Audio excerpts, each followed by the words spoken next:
Welcome to our Aviom training video. This is going to be video 1 of 2. In this video I'm going to go over the basics of the controls of the Aviom, talk about how we have things labeled and where things are located, how to use this only on a technical basis. So if you've been doing this for a while, you may not need some of what I'm going to talk about. Like, I'm going to get very basic for those of you who are new as we continue to add people to our teams. If you're looking for information on like technique to mixing and some of the ins and outs of how to mix an in-ear mix, that is going to be video 2. I'm going to try to keep these as condensed as possible so that it can be quick and easy to go back to reference if you have questions. So this is the Aviom personal mixers that we use. Basically, this is like a little soundboard for each person. Across the bottom here we have all of our individual channels. So we have like all of our drum mix right here on the far left, bass guitar, acoustic, so on and so forth. We have some miscellaneous channels. That's what MISC stands for. These will be things like a violin, a cello. If we're ever doing things where we have more than one acoustic guitar player, we'll probably place them here. Next we have our vocal channels, vocals 1 through 4. Typically that's all we use for our music portions. And this channel here that's called dump, this is, for lack of a better name for it, this is where we dump things that don't have a specific channel. So in this you will find the headset microphones for the teachers, any handheld microphones that we use for someone who's doing a prayer or just a peripheral piece of a service. We'll also put the video audio in here sometimes in case we're doing something in conjunction with a video that we're playing and we need to come in and out of that quickly, so we need to be able to hear that. So this is the place where from the soundboard we send that kind of stuff, things related to the teaching and people who are speaking. This last one here, this is click and cues. So this is the click track, the metronome that we play with, as well as the cues when we play with a loop.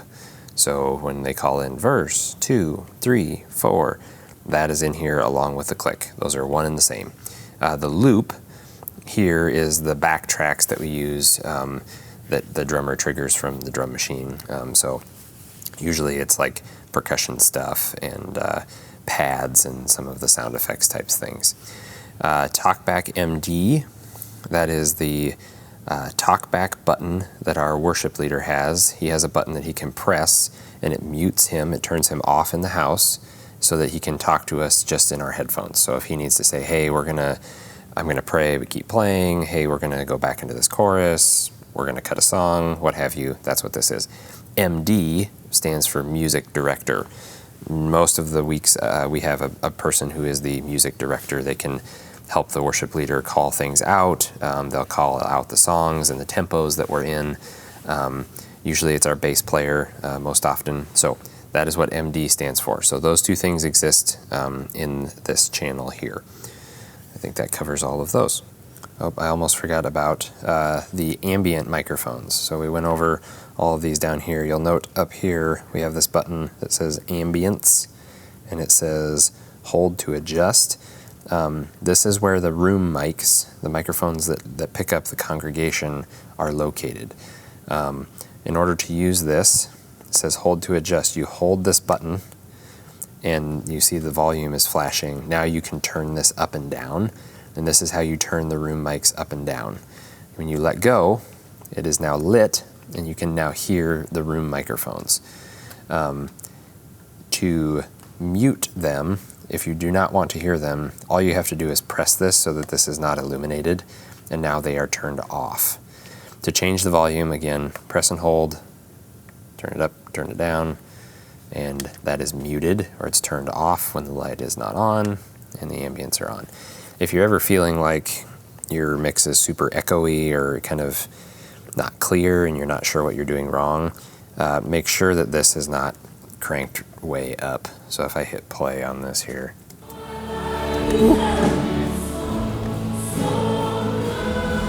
so you can hear how much of the room is in there, and then if I turn this off, whoa, it's gone. So I have a couple times helped people, and they're like, I just don't know why my mix is just so noisy and echoey, and like the drums are so loud, but I have them turned down. It's because this got cranked up somehow. So, yep, that's how you use that. The next section that I want to talk about is this section up here across the top. So this is the master control section. So we have a master volume, which is what it says it is. It is the volume of the overall mix of everything that's on here. You can turn it up and down to make the mix louder or softer. It's basically like your volume on your stereo. Generally speaking, we run these at about half. I'm not sure if the recording will pick it up, but if I turn it all the way up,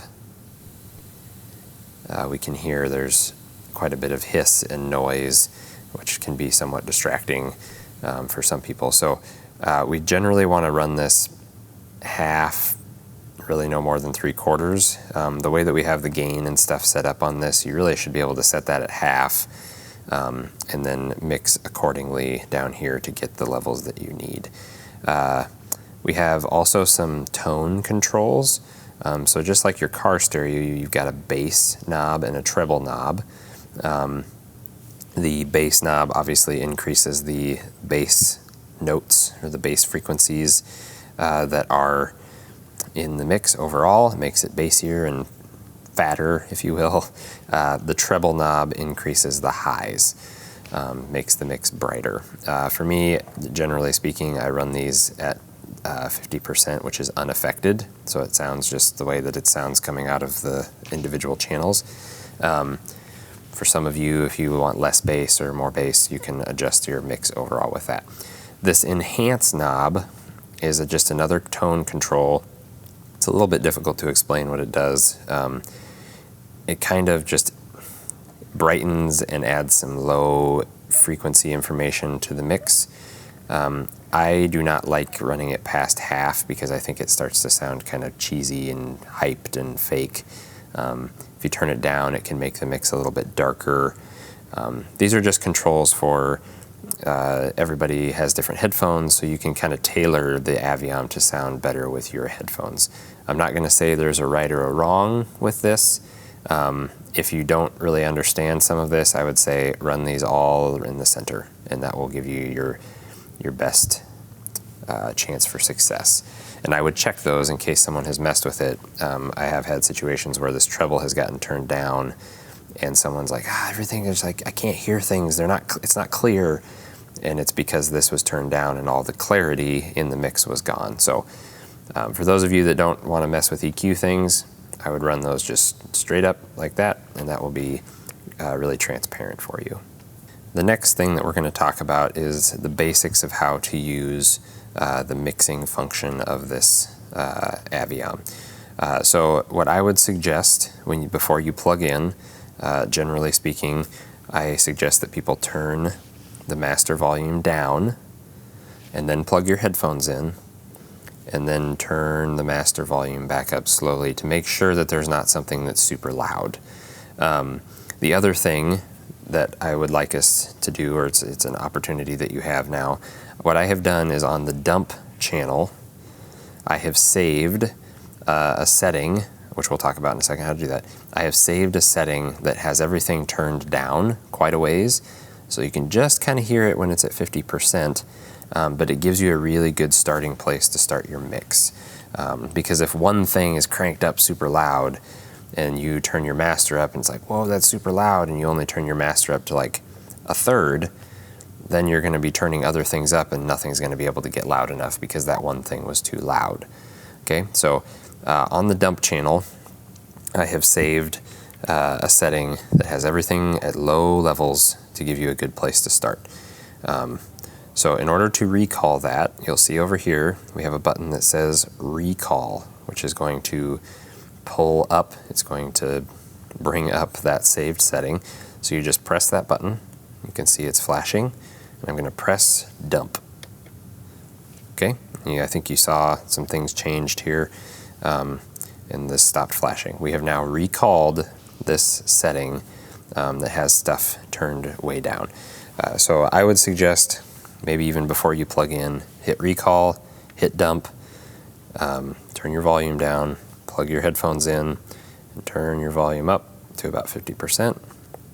And then from there you can start to mix.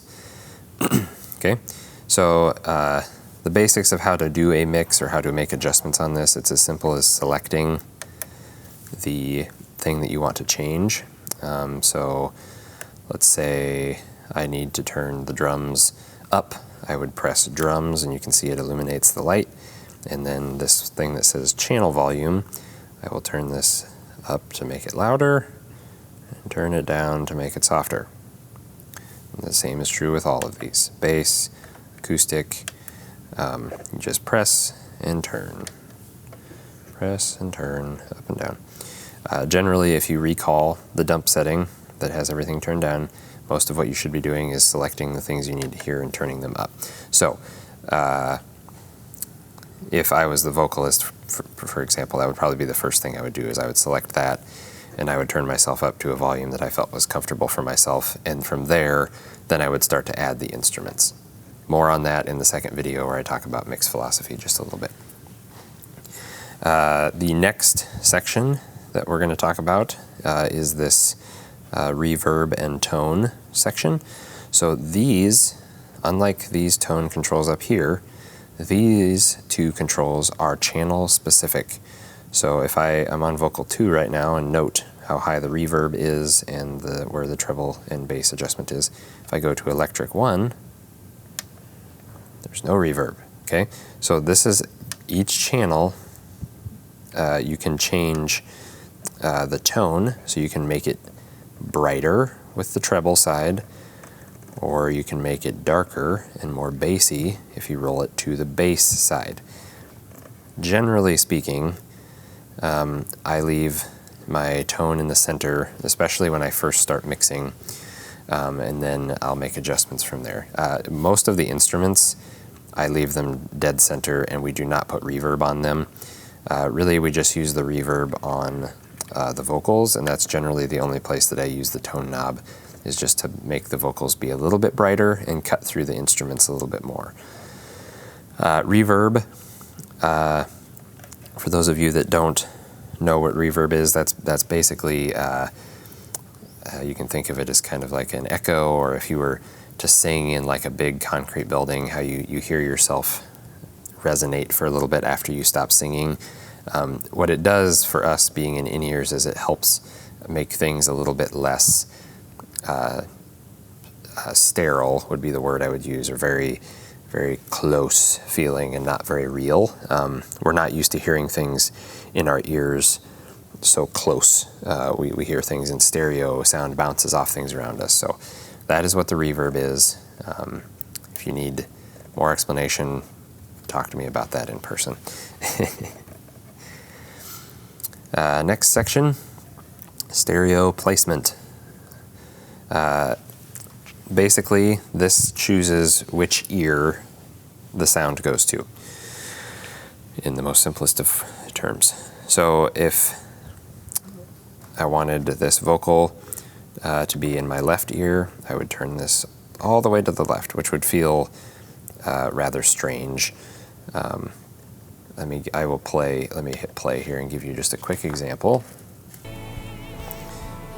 Turn Deb up just a little bit here. Okay, so if I pan it, you're all the way in the right ear.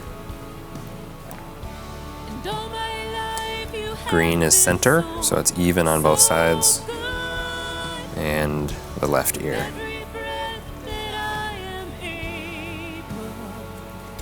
So we use that to kind of spread instruments and vocals around in our headphones. It helps to kind of keep things separated and not have it all up the middle. Talk about that more in my philosophy video a little bit. The other important piece of this is this spread button. I will unpack stereo mono just a little bit further of like what this means, but the instruments that you can use this on are the drums, the keys, the 2 electric guitars.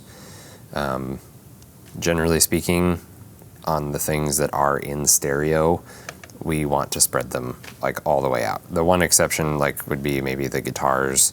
I wouldn't put quite as wide, but to adjust how wide the sound is, you press the spread button and you can see it illuminates, and as I turn this, it moves the dots further out or back to the center. So let me play a quick example. I'm going to just solo this guitar here, and I'll spread it out, and then I'll pull it back to the middle, and then I'll go back for you.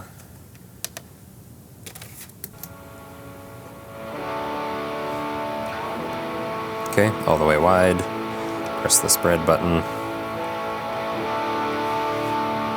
Mono. Very narrow and lame.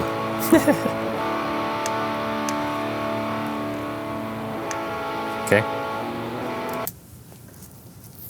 So that is how to use the stereo placement button. Over here we have a solo button, which allows you to, if this whole mix is playing, and let's say that I just wanted to hear the drums for a second for some reason, you can press drums and then press solo, and now the only thing we're hearing is the drums. It does not affect the mix of any of this. It just like basically turns all these channels off except this one. Okay. The mute button is self-explanatory. It turns a channel off. So if I press it, Deb will go away here, and you'll note this light turned on 13 saying that it is muted, and this is illuminated here. Okay. I don't really use that for much. I generally, if like something is not being used, like these miscellaneous channels, I just turn them all the way down, which is a good habit to get into. It just reduces any noise that could be coming through, any extra noise like hiss and things like that. We do not use the group button, so do not mess with that. Recall, we talked about. This is how you recall a setting. So remember, we press that and it flashes. Then we pick what we want to recall. So we're going to choose dump. And we're back to our zeroed out, stuff is turned down setting.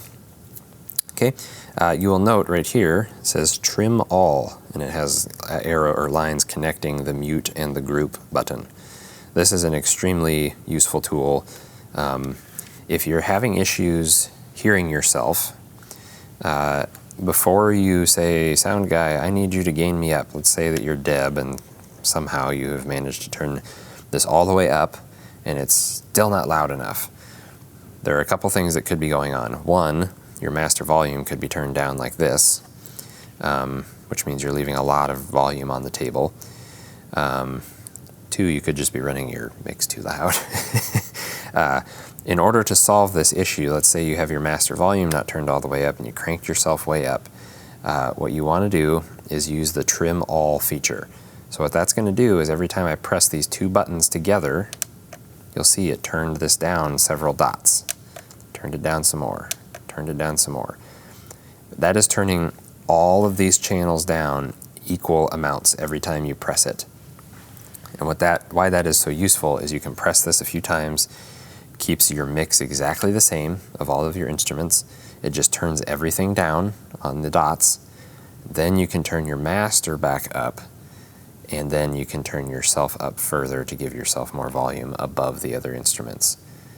I hope that makes sense. So if in a situation where you feel like you're running out of volume on yourself and you're not like up to 3/4, you're not up here like this on your master volume, before you say, I need my gain adjusted or what have you, use the trim all feature to turn everything down, turn your master volume up a little bit, and then you can boost yourself a little bit more above the rest of the band. All right, the last thing we're going to talk about is how to save your settings that you've set up here. So after you got stuff kind of dialed in at a Thursday practice, you want to save it so that you can pull that up on Sunday morning and you don't really have to mess around with getting your settings figured out. To save, you're going to press and hold this button. You see that it is flashing red, and you're going to choose the location that you want to save on. Generally, I tell people save on the thing that you are playing or the vocal track, the channel that you're in. So me, I'm a drummer. If I'm playing drums, I would hold save. and I would press drums. And you can see these lights are going to go a little dance, and now drums is flashing, telling me that that is where I saved it. And you just let go.